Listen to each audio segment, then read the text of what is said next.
할렐루야. 이른 새벽부터 기도의 자리로 나오신 여러분 모두를 환영하고 축복합니다. 오늘은 고린도전서 5장 말씀으로 여러분과 은혜 나누기를 원합니다. 제가 어제 설교에서도 말씀드렸듯이 이 고린도 교회는 문제가 많은 교회였거든요. 어느 정도로 문제가 많았느냐 하면 교회 안에서 이 음행의 문제가 불거졌던 정도로 교회가 문제가 많았습니다. 오늘 본문 1절을 보면 고린도 교회 어떤 사람이 아버지의 아내를 취했다 이렇게 말합니다. 이 당시에는 한 남자가 여러 명의 아내를 둘 수 있었기 때문에 아들 입장에서는 아버지 아내 중에서 자신의 또래거나 자신보다 어린 경우도 왕왕 있을 수 있죠. 그러니 아들이 자신의 어머니는 아니지만 아버지의 아내를 범하는 일이 일어났던 것입니다. 이런 말도 안 되는 상황을 들으면서 이 바울이 고린도전서 5장을 쓰게 된 거죠. 5장이 1절부터 13절까지 사실 길게 쓰여 있는데 한 구절로 또는 한마디로 딱 줄일 수 있습니다. 그게 바로 13절에 나오는 이 악한 사람은 너희 중에서 내쫓으라 라는 말입니다. 바울은 결국 이 음행의 주인공을 교회에서 내쫓아라, 출교시켜라 이런 말을 하고 있는 것입니다. 그 이야기를 오늘 길게 느려들어서 13절에 걸쳐서 하고 있는 거죠. 어찌 보면 너무 차가워 보이는 이 출교 명령, 내쫓으라는 명령이 등장하게 된 배경이 뭔가, 그 배경을 여러분과 하나씩 좀 살펴보면서 알아보면 좋겠습니다. 먼저 본문 1절을 보시면 바울이 고린도 교회에 음행의 소식을 들었는데 이 사건이 충격적이었던 이유 중에 하나는 이런 경우는 이방인 중에서도 없다는 거예요. 그렇게 더럽고 부정한 이방인 중에서도 없는 일이 이방인들도 범하지 않는 죄를 그리스도인이라는 사람들이 범했더라는 것입니다. 이런 말을 오늘 말로 우리말로 바꾸면 이런 거죠. 믿는 사람이 더하다. 우리는 간혹 이런 말을 듣죠. 크리스찬들이 더하다. 세상 사람들보다도 더 악하고 더 나쁜 모습을 크리스찬들이 보일 때, 예수님을 믿지 않는 사람들이 크리스찬들을 향해 조롱할 때, 야, 믿는 인간들이 더해, 믿는 사람들이 더해, 이런 말을 듣게 되는 것이죠. 안타깝게도 부정하고 싶지만 이러한 일은 실제로 우리의 삶에 일어나기도 합니다. 바울의 시대도 마찬가지였던 것 같아요. 이방인 중에서도 없던 일을 이 고린도 교인들이 앞장서서 하고 있기 때문입니다. 저는 때로 이런 생각을 해봅니다. 우리 크리스찬들은 예수님의 용서해 주심을 알기 때문에, 그 보혈의 능력을 알기 때문에 역설적으로 그 믿음과 지식이 우리에게 올무가 될 수 있다라는 것입니다. 어차피 예수님이 용서해 주실 것이니까 너무 쉽게 범죄하고 넘어지더라는 것이죠. 그러니까 예수 믿는 사람들은 죄를 지어도 뻔뻔해, 자기들끼리 회개만 하면 된다고 생각해, 이런 조롱을 듣게 되는 것입니다. 우리는 사실 그런 게 아닌데 말이죠. 그들은 우리의 겉모습을 그렇게 쉽게 판단할 수 있게 되는 것이죠. 어찌 보면 오늘 본문 그 중반부에 보면 예수님께서 이 일을 위해서 십자가에 죽으셨다, 바울이 언급하잖아요. 우리는 그런 모습을 통하여서 예수님의 십자가를 헛된 것으로 만드는 것인지도 모르겠어요. 세상 사람들이 우리를 그렇게 조롱한다고 하면 우리는 예수 십자가를 헛되이 만드는 거나 다름이 없는지도 모르겠다. 이런 참 위험하고 또 무서운 생각을 해보게 되는 것입니다. 그러나 진짜 문제되는 것은요, 오늘 본문 2절에 나옵니다. 바울은 너희가 그렇게 있을 수 없는 이 이방인들도 하지 않는 일을 해놓고 오히려 교만해져서 아무런 조치도 하지 않았다, 이제 2절에서 지적하는 거거든요. 바울이 볼 때 이들은 첫째, 이 음행 사건을 통한이 여겼어야 된다 이렇게 얘기하죠.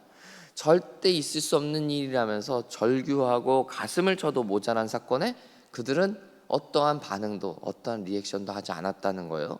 둘째, 바울이 볼 때 이들은 음행한 사람을 당연히 내쫓았어야 된다는 거예요.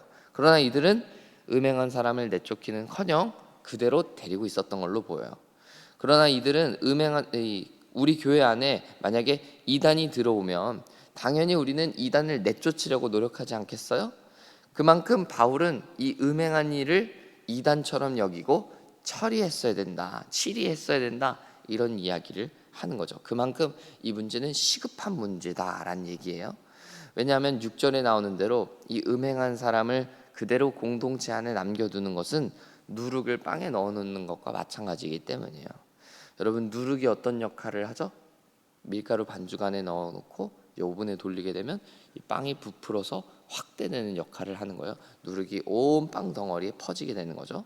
누룩 같은 음행을 공동체에 두고 아무런 조치도 하지 않고 그대로 둔다면 지금은 당장은 겉으로 티가 나지 않을지 모르지만 그게 부풀어서 온 공동체에 퍼져나갈 위험이 있는 것입니다. 그래서 바울은 너희 안에 있는 그 음행한 자를 제거함으로써 누룩 없는 빵처럼 순전함과 진실함으로 해라, 그런 권면을 하고 있는 것입니다. 사랑하는 여러분, 우리의 삶에 음행하는 일이 없다 할지라도 오늘 말씀을 우리의 삶에 이렇게 적용해 볼 수 있어요.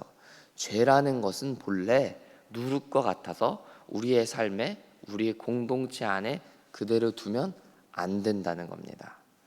여러분, 부모가 자녀가 잘못한 행동을 보았을 때 그대로 방관하거나 내버려 둡니까? 내버려 두지 않습니다. 방관하지 않아요. 잘못한 일을 명확하게 지적하고 혼을 내죠. 왜 그렇습니까?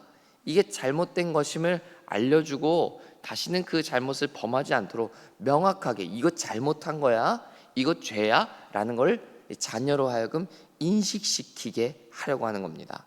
그렇지 않으면 잘못된 행동을 하면서도 어떠한 가책을 느끼지 못하고 계속해서 그 잘못을 범하게 될 것이기 때문입니다. 죄라는 것은 지적하고 꼬집지 않으면 부끄러움을 모르는 것이기 때문입니다. 어제 본문 고린도전서 4장을 보면 나는 너희 스승이 아니라 나는 너희 부모야, 나 너희 영적인 부모야 라고 바울이 고린도 교회에 향해서 자기 자신을 소개하거든요. 그러니까 오늘 바울도 부모답게 지적하는 거예요.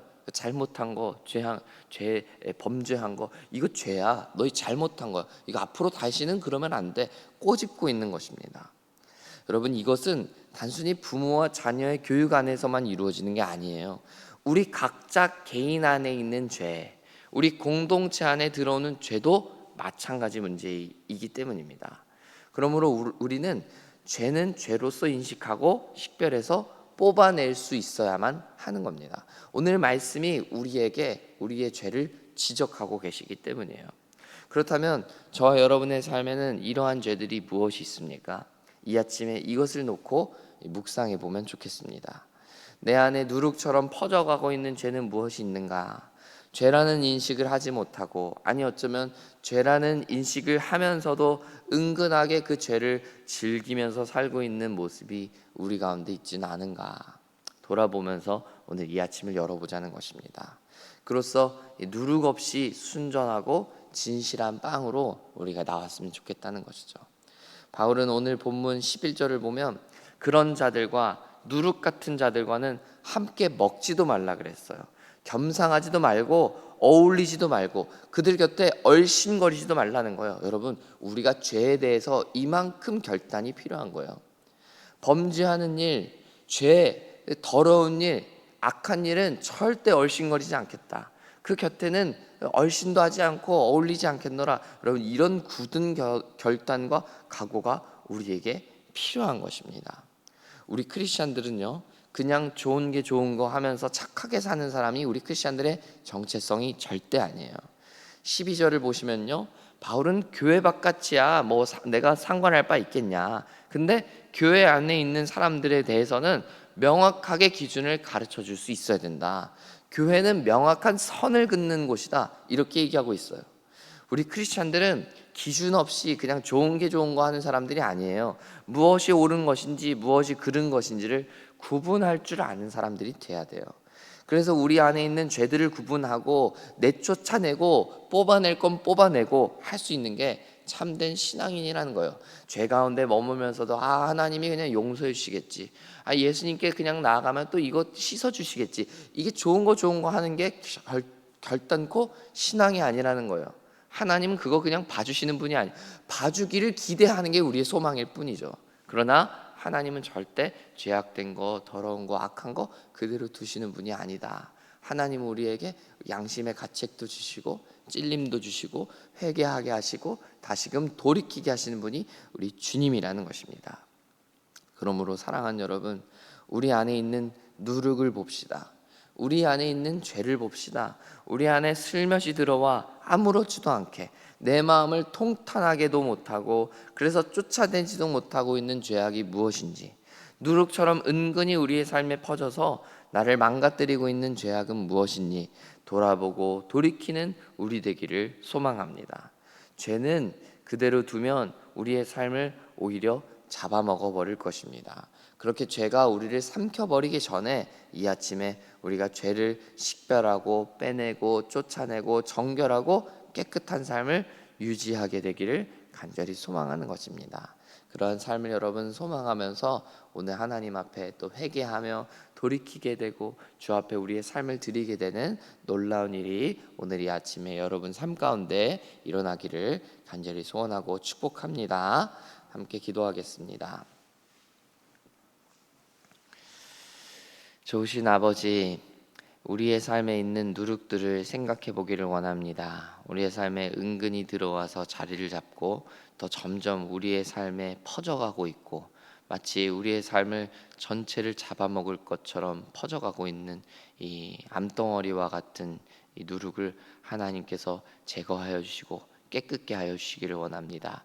그래서 더 이상 이 죄의 종노릇하고 죄에 잡아먹히는 인생이 아니라 죄를 내쫓고 또 죄를 물리치고 그래서 정결하고 거룩한 삶으로 하나님을 기쁘시게 하는 우리의 삶이 될 수 있도록 은혜를 베풀어 주옵소서. 하나님, 우리 각자의 삶뿐만 아니라 우리 공동체를 하나님 붙들어 주셔서 우리 공동체 안에 더러운 사탄 마귀가 틈타지 않도록 성령께서 우리를 붙들어 주시고 예수 그리스도의 보혈로 우리 온 교우들을 깨끗하게 씻어 주옵소서. 그렇게 우리 공동체가 날이 가면 갈수록 더욱더 정결하고 거룩한 공동체가 되어서 하나님을 기쁘시게 할 뿐만 아니라 세상 앞에 거룩함으로 오늘 찬양한 것 같이 세상 사람들이 우리를 보면서 거룩한 사람으로 여길 수 있도록 우리를 붙들어 주옵소서. 예수님의 이름으로 기도합니다. 아멘.